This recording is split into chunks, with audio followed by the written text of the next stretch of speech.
Right now we're down at the Las Vegas SEMA show, SEMA 2018. I drove down from Springfield, Oregon. Took me about 14 hours. Mopar invited us back to their booth again. It's an honor. It always is an honor because, let's face it, I mean, that's the big guy, right? And so for us to be part of the adopted family is pretty cool. This year, I told them I was building a little dead wagon with the second generation 426 Hemi in it, and they wanted to put it in their booth. So we're down here setting that up. The red carpet's pretty cool. They take some of the really cool, popular cars and kind of roll them across the stage before they head inside to get set up for their display. So Justin and I came down a day early, kind of go over the A100, make sure it was running, driving, ready to go. Got here early this morning, got right to the booth, and it wouldn't start. So after some trial and error, going through the whole thing, come to find out our fuel pump is no longer working. This pump is for real? Yeah. How does a brand new pump just stop after like day 2 of running? So we got it disconnected, like hit the switch, and we got nothing coming out of that. Yeah, nothing's coming out of it at all. It's fried.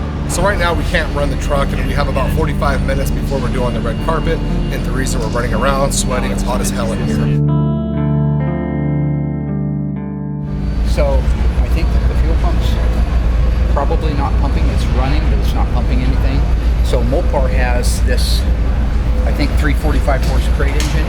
Remember when they built the one up last year, they just used regular fuel pump on it?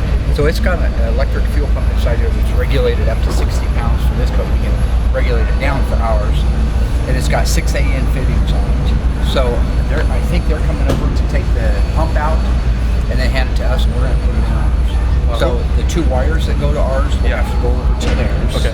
And I imagine he's connected those in a different way, but they've got tools here. They've got everything. Great. When I got here, the battery was dead. We've had this thing dialed in for 3 or 4 days, and not once have we had a battery issue. Mopar had a display unit here, knew the urgency of everything, the time frame, the crunch that we had, and they said, hey, here you go, take apart what you need. And that was pretty rock star right there on there. So whatever we're going to need to be able to get that in, we've got to do it quick if we're going to make it to the red carpet. Yeah. And I think what it's going to do is we're going to draw off of just one tank right now, just to get over there and back, and leave the other one connected so it doesn't bleed out. That's what I'm hoping. That's the goal, to see what we can do. They're actually taking one of their engines and it's complete, and they're letting us take the fuel pump off of it right now so we can put it on our truck for tonight's event. Right now we have 30 minutes to get this off and get it installed. It's going to be a long shot, but Justin's working on it right now, so I think there is a chance we can get it done. I have a suspicion that whoever moved it into the Mopar booth last night left the fuel pump on, because there's nothing that says fuel pump or off or on, so it'd be easy to leave it on. Because this morning when Will got here, the battery was completely dead, and it's a brand new 127 battery. The switch was off, but I think somebody came around and realized what they had done later. So I think that pump running all night without a shutoff valve on it took the pump. It is a different fuel pump, but it's still the same style. 2 wires it runs, nothing fancy. It's just a matter of, we didn't come down here with a ton of tools. I just kind of put what I thought we might need in my little Disneyland backpack, and we're trying to muscle through it right now.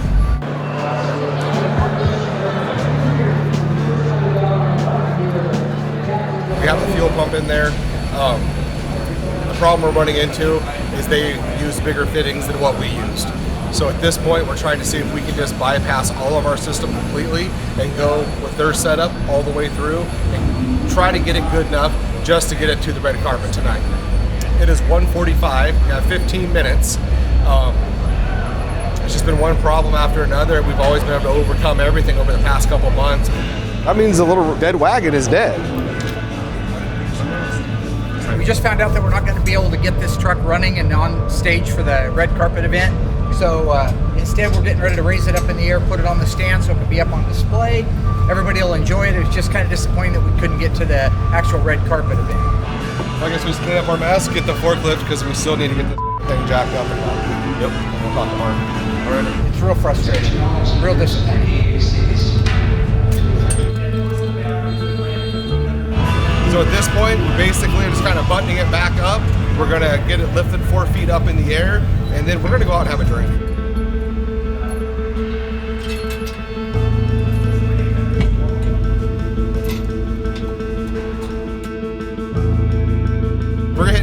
street. We're done. Get ready to do all of our autographs and shit tomorrow.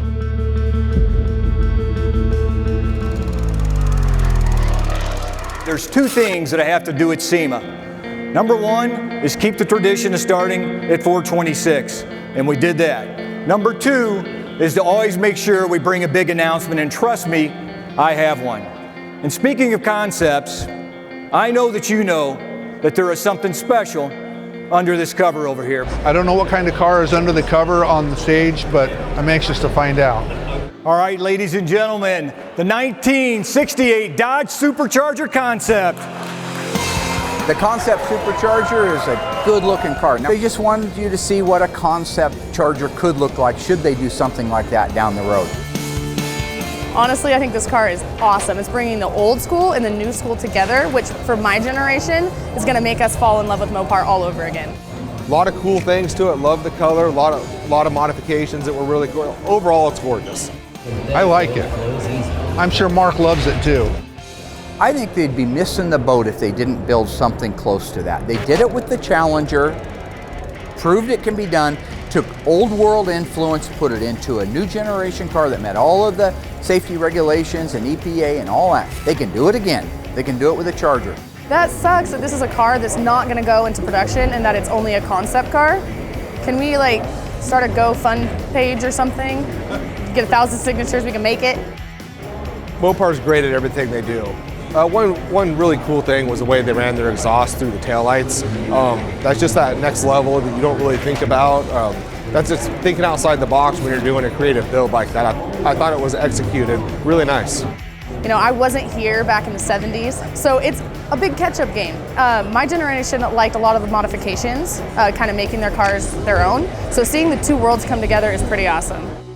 I have to put a firewall in my brain and just say, there's old world original, that's my heart and that's my passion. But you got to open the door to new ideas. So the Supercharger is a very modified, well done, but very modified Charger that I wouldn't probably invest the time into doing for myself. So it's not really my cup of tea. But I think the world loves it. I think the world would buy them like hotcakes if they came out. I think it's super cool. It's different than anything else they have on the streets, and I think that would be awesome if they put it into production. A little too extreme for my taste on certain things, but it's still a beautiful car, and they should be really proud of what they built. I don't know exactly, but it's my hunch that in the next few years we could see something like that. And if they made it in burnt orange, I'd order the first one off the assembly line.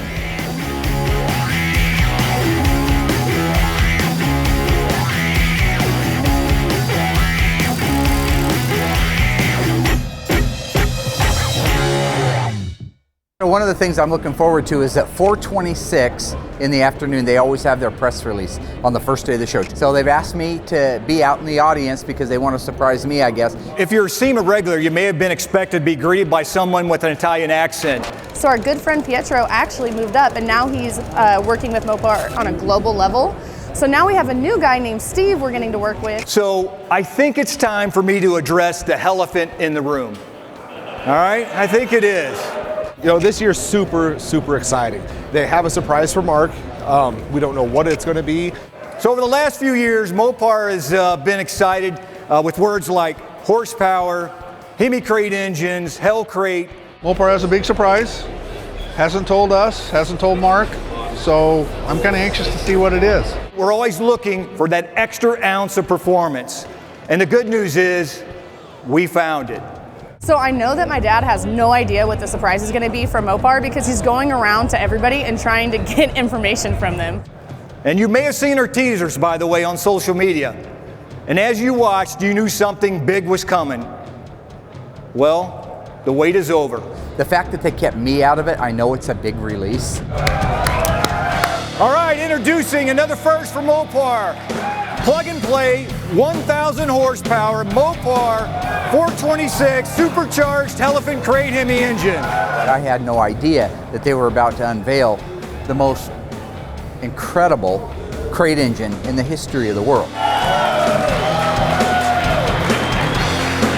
That's right, this Mopar elephant crate Hemi engine delivers a staggering 1,000 horsepower along with 950 pound-feet of torque. This elephant is a beast. 1,000 horsepower, 4-digit horsepower in a crate with a controller running on 93 octane pump gas. Back in the day, it cost you $25,000 to build a motor with that much horsepower, and you couldn't run it on pump gas. Chevy and Ford can say whatever they want. The game is over. Who got the checkered flag? Mopar. Well, we'd like to think the Elephant is a very special gift, and all the performance lovers out there, but what's a gift if you can't open it up and play with it? So I think we should fire this thing up. I also think we should bring Pietro back up to help me fire this thing up. It was fun to see Pietro again. I only get to see him once a year. That guy is all over the globe, non-stop, in a plane constantly. So excited to be here once here again. And by the way, Steve, there is a good friend of Mopar here at SEMA. He has been my partner in crime for a couple of years, and he is a true Mopar enthusiast. I mean, we have a little discussion about who invented Mopar or no car, but I think I will take, Mark was on stage with us. Come on up, Mark. Where are you at? There he is. Mopar or no car. Yeah. Mopar or no car. So they did bring me up on stage. I'm up there with the global president of Mopar and the US president of Mopar, and here's little old Mark Warman. Oh, that's crazy. That's mental. As always, they told you to walk in front of the car and you can. Who else would do this other than Mopar, right? Oh, so, that's what do you guys think? Let's, why don't you help me get this thing fired up, we're right? starting it, right? Take the fire marshal 15 minutes to get here. I'll be at my motel room. Start it. All right, so on the count of 3, guys, help me. Yeah. 1, 2, 3.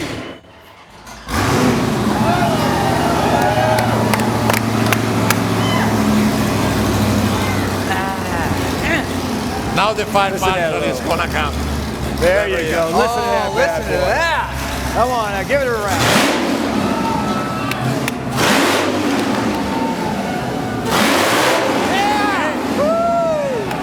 In a crate! Woo! Awesome! Oh, all right. Now that's real. Yeah, that sounds music to my ears. Oh, It's unbelievable. that's beautiful. That's Mopar style. That is what Mopar's done ever since it started. They're amazing how they keep secrets here from you. I don't know how that many people can keep a secret. Hey, Love it. and Mark, since you're a good friend of Mopar and a good friend of Pietro, I'm going to consider you a friend of mine. And by the way, that engine's yours. You can use it in one of your project cars coming up. How about that? Are you serious? I'm serious. That engine's yours. I've never seen him speechless, but about twice, and I think that was the second time. I had no idea that it was coming. And if you're at home, you go, it's an engine. I get that. It isn't that. It isn't it's the first engine. It's that Mark Warman was recognized for something that he's so passionate about. Wow! Serious? Yeah, seriously, it's yours. Well, okay. So let's get off the stage for the far. I can take it now? Yeah, if you could carry it on your back, you can At the take end of it. the show. That's crazy. That's serious? You Thank deserve you. it. Yeah. You deserve it. I didn't know. That's cool. So anyway, everyone, please help us celebrate the Elephant's 1,000 horsepower. It's a long way to get here. And so to be here and recognized by the leader in cool performance, Mopar, somebody you spent your life dedicated to fixing and repairing and promoting, doesn't get a lot better. So, as always, it's Mopar or no car. Thanks, everyone. He was pretty excited. Thank you everybody for coming out. That's yeah. Oh man, I did not know I was getting that.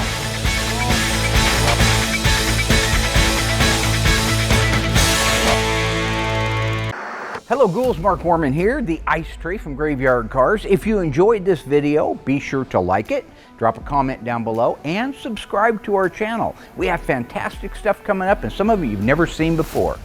I gotta go insult people. Hey Alice!